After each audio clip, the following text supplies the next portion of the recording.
our Chairman and CEO, Mr. Manuel M. Lopez.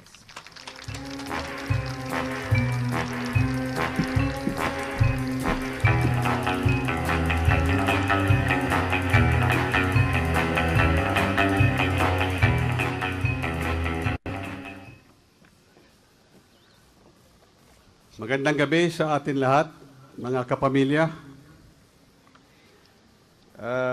First of all, let me start by thanking the entertainers for tonight, for making it a more complete evening by singing some of the songs during our times and entertaining us. First, the main switch.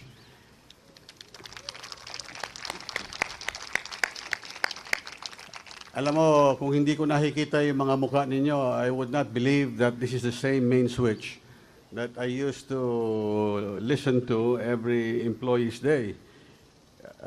Mukhang just like good wine, you seem to get better with age. Huh? So congratulations, main switch. And of course to Noel Patalinhog. Galing mo, man. You know, every time I hear Noel, I'm reminded of his late father, si Bart. I used to play basketball with him way back in the 60s. But there is a difference between Bart and Noel. Bart was a good basketball player. Noel was a good singer. There is a difference. Salamat, Noel. We are honoring 157 awardees tonight. This is probably the smallest group over the last 10 years, I think. In the past, over 200 yung mga ino-honor natin. You know? Happy people, nostalgic people, old people. All of us here, or most of us anyway, are all this. And much more, I am very sure. I have given instructions to the staff organizing this event that we have to be less formal in our ceremony tonight. This is supposed to be an evening of fun, meeting old and even new friends, and exchanging memories, and hopefully happy ones. We have not even assigned seats to you anymore, so everyone can move freely. I hope that this makes this evening more enjoyable for all of you. Originally, I saw my name as one of the two 40 years of service awardees. But I asked Ben Sapitula to remove my name because there was a gap of 12 and a half years from September of 1973 to March of 1986. So technically, I don't belong there.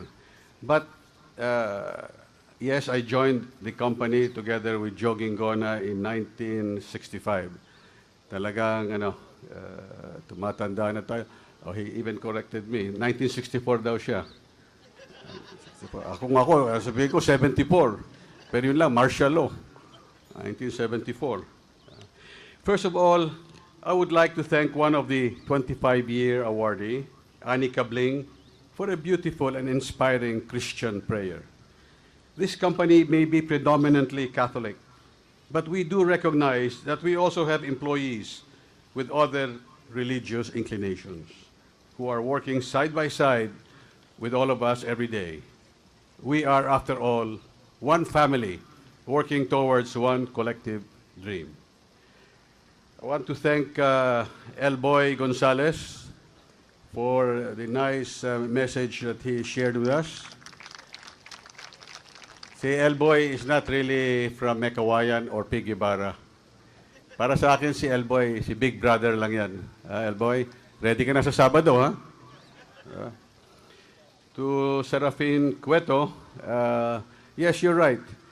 We've had a lot of good times, but we've also had some setbacks. But like any good company, we become better with every setback. Look at IBM. in the 80s, when they suffered their setback, they laid off over 100,000 employees, from executives down to the rank and file. Meralco, despite all of these setbacks that we have encountered, not a single employee has been asked to leave or downsize. That is the difference between Meralco and any other company here in the country, and I'm very proud of that. To Charing, Charing has practically accomplished everything that she had dreamed of when she first joined the group. That was with Marikina Electric, before it was absorbed by Meralco in 1970, I think. The only thing that she has not achieved is to get a housemate. Si Bong Christie, hindi lang kayo siguro nakakilala. Charing? Never too late. Si Bong Christie, you and I entered this company at about the same year. They say that that was the best year of the company. Ibang panahon noon. Iba ang panahon ngayon. Para sa akin, hindi tayo nauubusan ng great years. But I remember during that time, ang pangarap na maraming mga empleyado noon, yung mga raffle ng matanda. Every Christmas time, everybody used to look forward to that. There were pools of groups of employees para one of them in the group will win the big prize. That was then. How do I feel about getting old? Oftentimes, I am taken aback by such questions. It makes me think that, yes, perhaps I am old, but funny, oftentimes, I don't feel that way. Since I myself am fond of kidding some of you, especially the ladies, on their age and weight, I decided that for tonight, I might as well share with you some of my thoughts on age and other maladies that go with it. If all of us were hired when we were in our early 20s, most of us must be pushing towards the 50s, a good number nearing the 60s, and some over 60-year-old for those who have already retired. I am sure that, like me, when we are asked this question, several thoughts come to our mind. Funny, but oftentimes I don't feel old.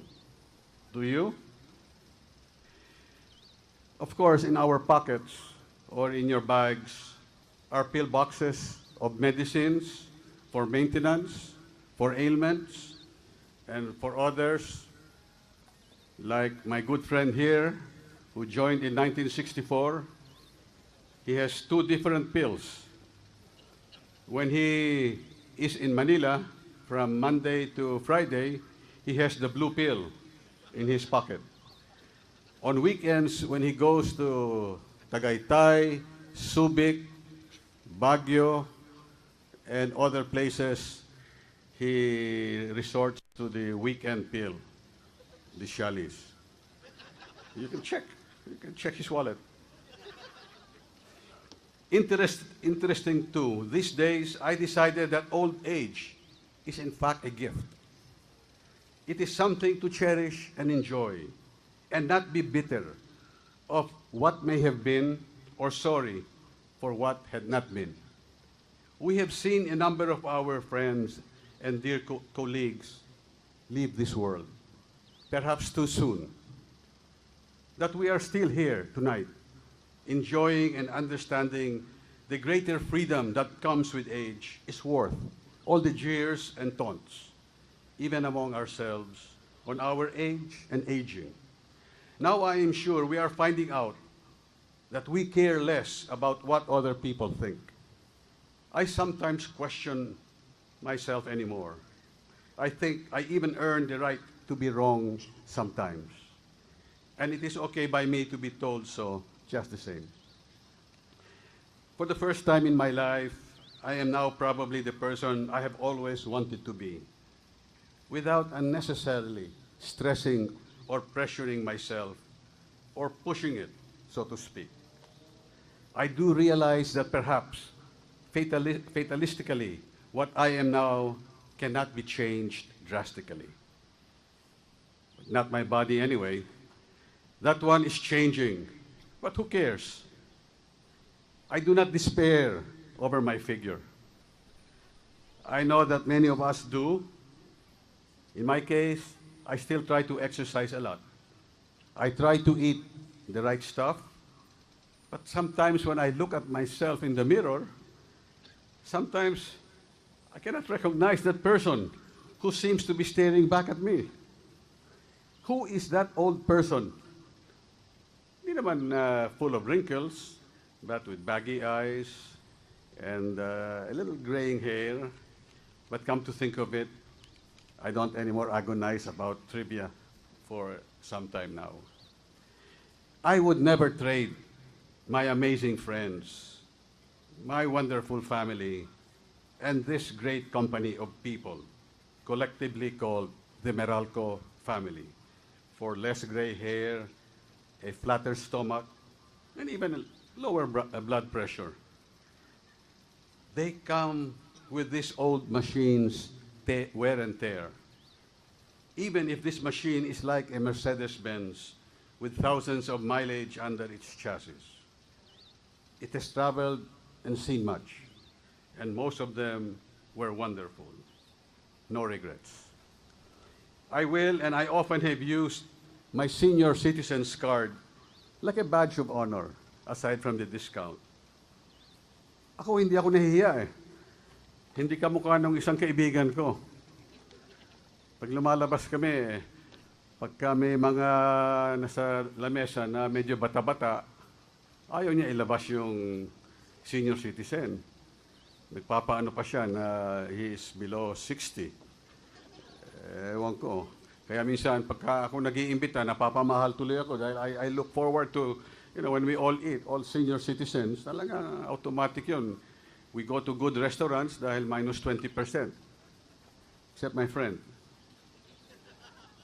I will still sing and dance, and whoever can carry the tune and tempo of my favorites from the 60s to the 70s. And that's why I enjoyed every piece that the main switch sang tonight, because those were the songs during my time.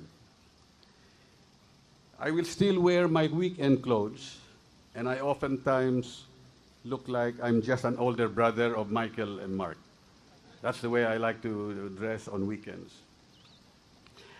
I will, and I have even walked in the beach in my swimming shorts, despite sometimes when you see all of these beach hunks and all of these sexy-looking women in their bikinis and tank tops and thongs, sinasabi ko na lang sa sarili ko, tatanda rin kayo.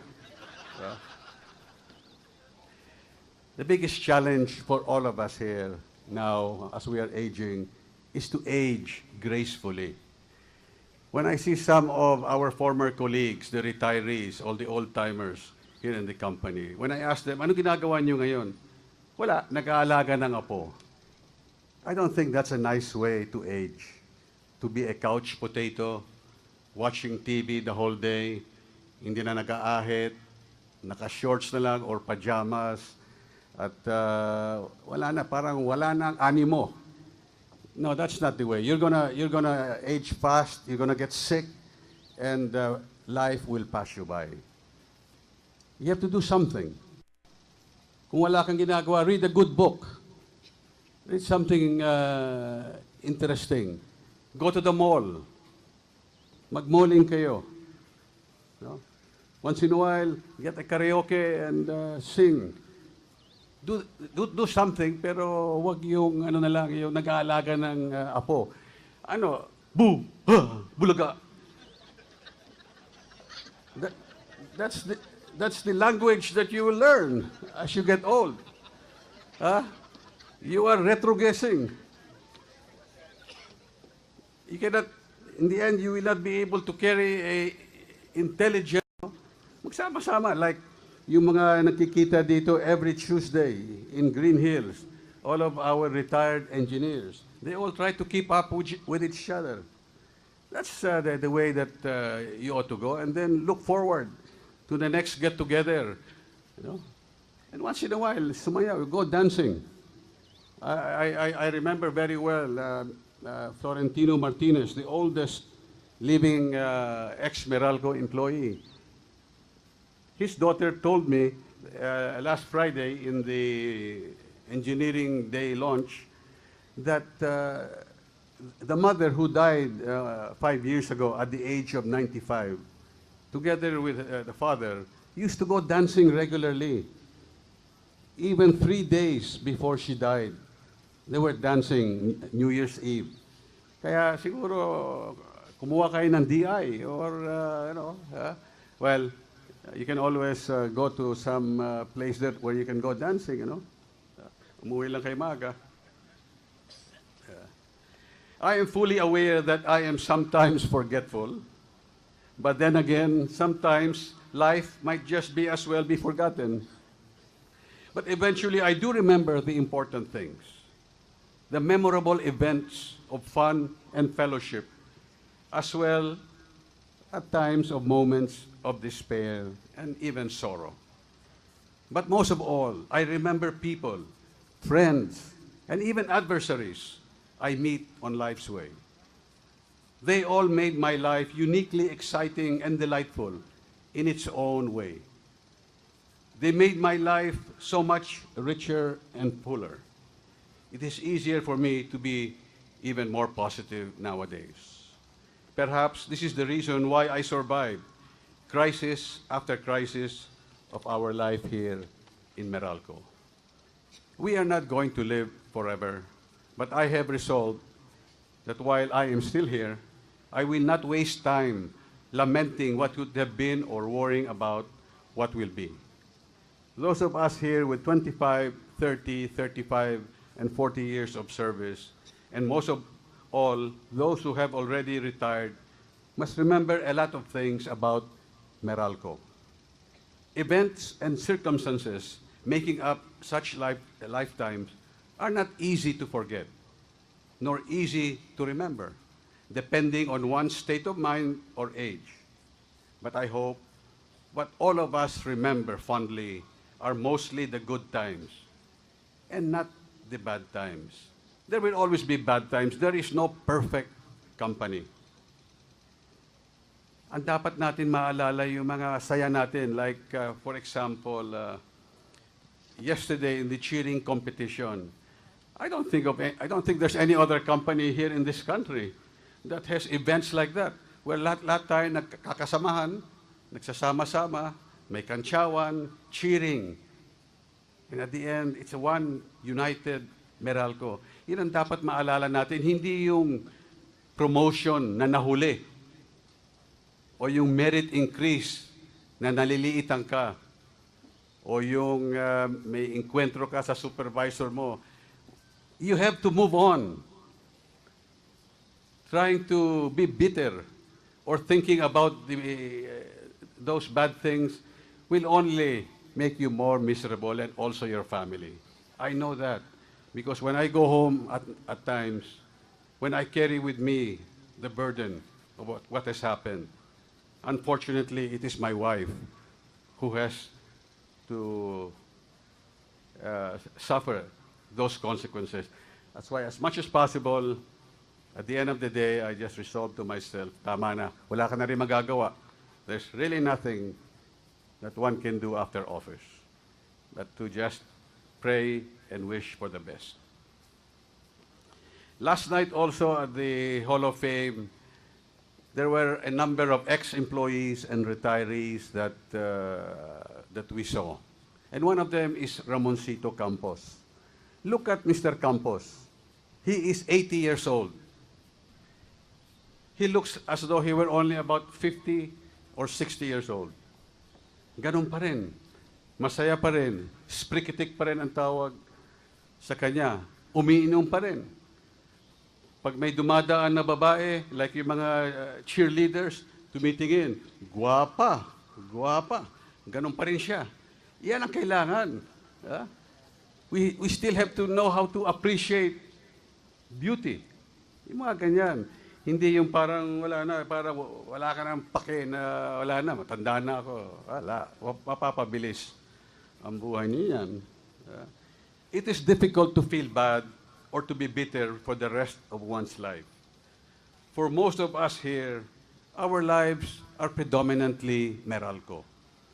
Kaya dapat sana, kapag naaalala ninyo ang kumpanya, ay magkasama ang lungkot at may mga magandang alaala. My personal wish and fervent prayer, however, is that the happy occasions and memories definitely dominate our thoughts more than the sad ones.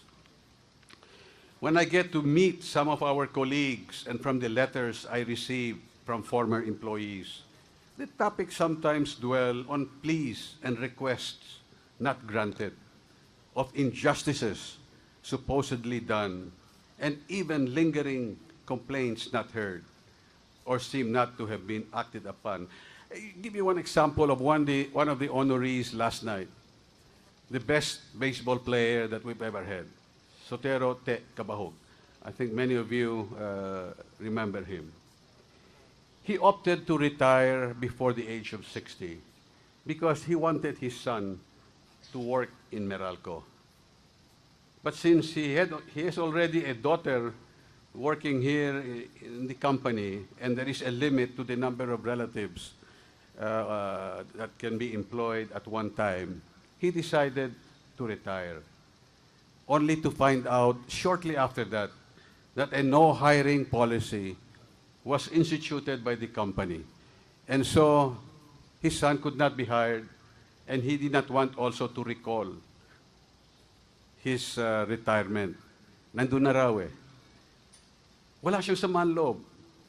He could have waited a few more years for retirement, but he did not harbor any ill feelings. So tinapik ko na lang siya, Te, you were not able to get your son employed here, but anyway, you were able to get a son-in-law. His son-in-law is with legal, say no.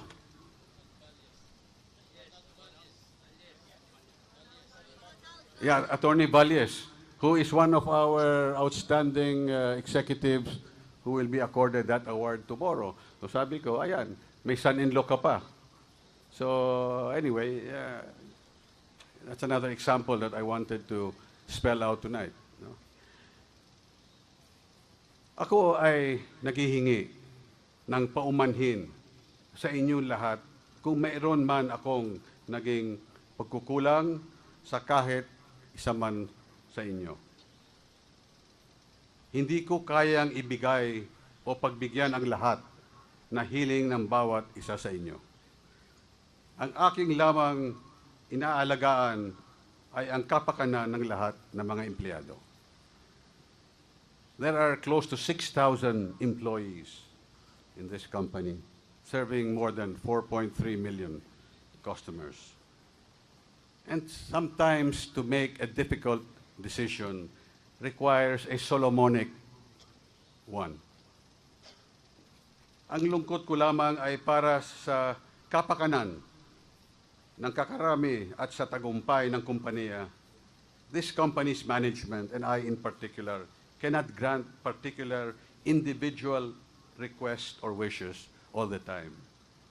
Kahit na ito ay ang aking labis na ikinalulungkot, somebody has to make that final decision. I ask and pray for all of your understanding. Well, to end this message with a jogging of our insides, which is said to be what laughter really is, jogging in the inside. Let me tell you, I think this is a true story that I have heard. You know, we should never be afraid of getting old. We should be more afraid of getting absent-minded. 71-year-old Jose went for his annual physical exam recently. All of his tests came back with normal results. Dr. Sarmiento said, Jose, everything looks great physically. How are you doing mentally and emotionally? Are you at peace with yourself? Or do you have a good relationship with God? Jose replied, God and me are close, really close friends. Alam niya, mahina na ang mata ko. Sa gabi, pagpunta ko sa banyo, binubuksan niya ang ilaw pagbukas ko ng pinto. At pag sinisirado ko ang pinto, pinapatay din niya ang ilaw. Wow! Sabi ni Dr. Sarmiento, believe na ako. A little later in the day, Dr. Sarmiento called Jose's wife, Tina, and said, Jose is just fine. Physically, wala siyang diferensya. But I had to call you because I'm really impressed with his relationship with God. Is it true that he gets up during the middle of the night and God turns on the light for him when he goes on to the bathroom and then turns it off again when he closes the door? Sagot ni Tina, ay nako, yang matandang yan, siya pala ang umiihi sa refrigerator sa gabi. Mabuhay ang Meralco, mabuhay tayong lahat. Magandang gabi sa inyo.